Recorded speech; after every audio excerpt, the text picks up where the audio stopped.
You know, there are astronomers that say there was a primordial explosion, an enormous bang millions of years ago, billions of years ago, which flung all the galaxies into space. Well, let's take that just for the sake of argument and say that was the way it happened.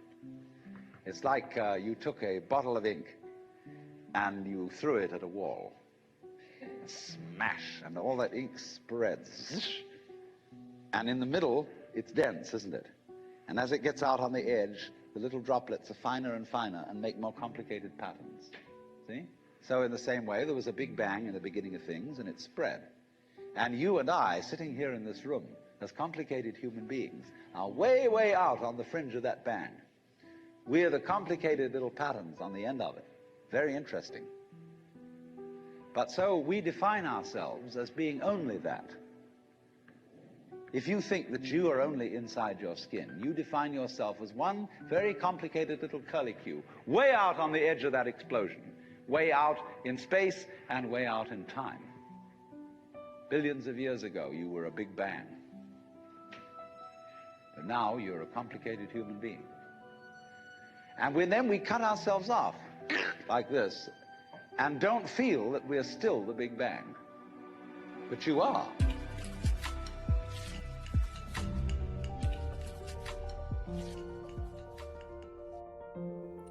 Welcome. Today I'm going to attempt to talk about the fabric of the universe and life itself, the material that all things are made from, which is no material at all, but still, this material energy is the makeup of everything. In recent times, people call this the matrix, in which everything exists. I call this matrix or framework the highest truth, and everything that exists within this is a lower truth. The only real truth is the highest truth, which is an objective truth. Welcome to the paradox.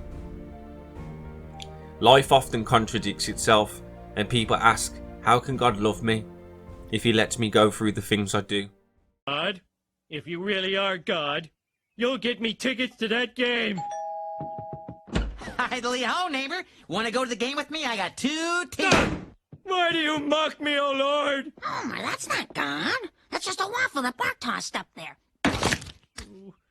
I know I shouldn't eat thee, but...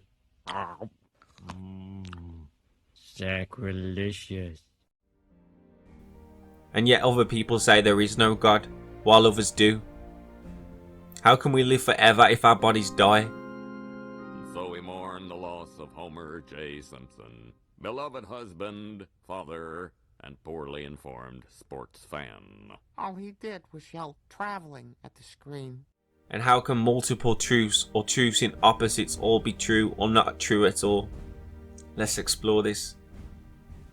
And if anything I say makes sense, message me and we can go further. What I'm about to explain is hard to imagine without the experience to go with the information. You must feel this for yourself. The feeling is the answer. The feeling cannot be put into words, but we try. There is the highest truth, and there is only one. The number 1 is a special number, representative of the smallest number, or also the whole, the complete. This represents the smallest truths and the complete or highest truth, in which all small truths exist within the highest. Under the highest truth lie many other truths, subjective truths that could change within a framework, and this framework being the highest truth I speak about. The framework in life itself sits, an unchanging, self-sustaining, ever-present framework. Like the happenings in a computer, all the processes, all the parts, seemingly separate but objectively one, make the computer. Similarly in software, in which the game sits, the framework in which the game's universe is built upon, all the worlds, platforms and characters, objects and items essentially are code within the game, sitting on the software. If there was nothing else besides this software, this would be the highest truth. This is what people call God. Like in the film The Matrix, where everything is made of code, a worthy analogy. Although everything seems separate, this is not the case. Everything and everyone is made of the same material, within the same material.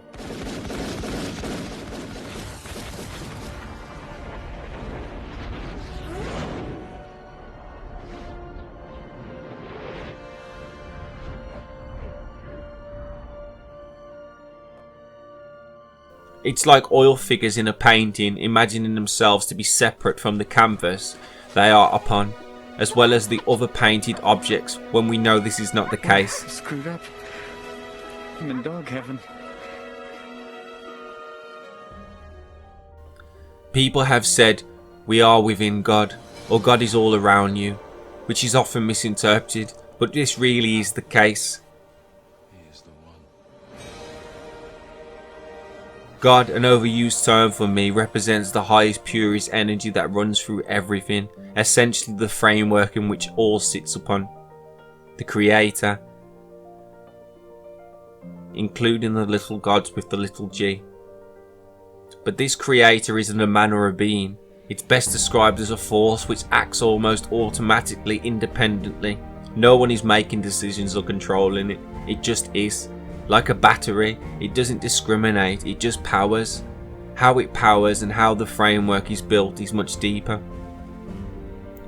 Within this framework, a divine, pure energy sits. But every theory on life, God, the gods, aliens, controllers, good and evil, all lie within this framework, like parts of a machine.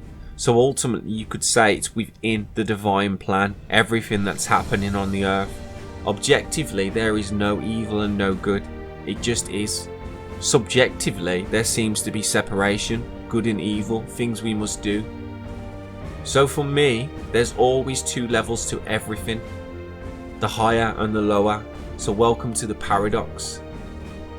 Before we went any further, I thought it'd be vital that I explain the two levels from which I speak, the ultimate and the lower. There is a God, yet there is no God. I was working on a flat tax proposal and I accidentally proved there's no God. We'll just see about that. Uh-oh. Well, maybe he made a mistake. Nope. It's airtight. Can't let this little doozy get out.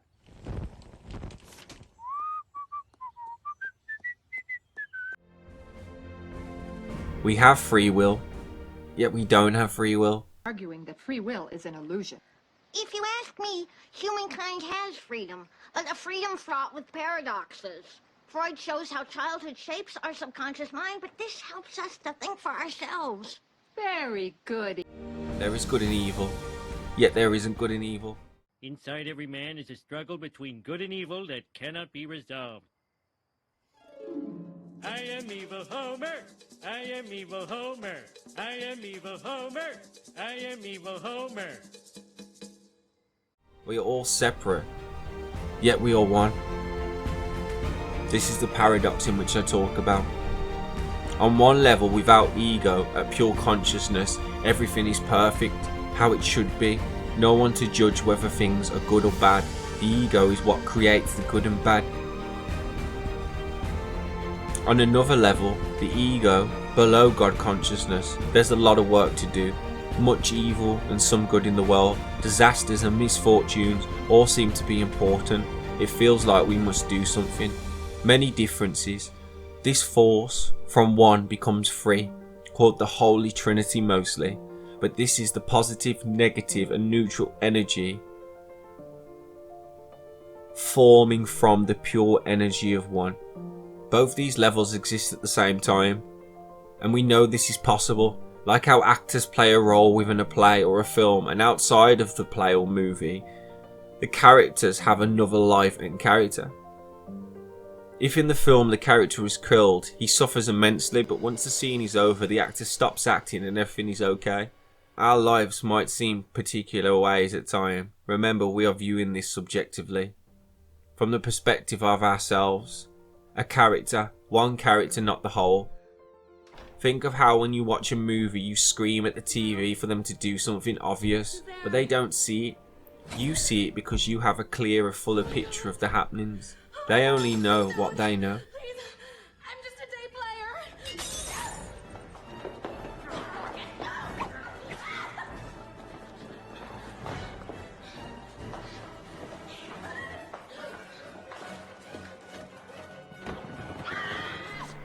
This is the same for you. And I'm sure if we all knew the grand plan, we would dance to work every day. This reminds me of the saying the world is a stage and we all have our roles to play. Without our egos we could not play these roles within the world, the stage. But when we drop the mask and fall back to our true selves, we see that we are perfect and everything is how it should be. You are the one, and there is only one, and it's you. When you see every human being as you, every animal as you, the world as you, there can be no evil, only the fact that the children of our Creator have forgotten themselves. This is why the supposed Lord will always accept his children in heaven no matter what they have done. We are all his children, the murderers, the dictators, the insane, lost or forgot their way, sheep in need of a shepherd. Only when we can understand this will things change. We need to reason and forgive rather than locking up and burdening blame. Society and the structures seem to be the ones to blame on the lower level. On the higher level, it's all happening how it should be, the divine plan. Smile and enjoy the ride, or stand up and fight. The choice is yours.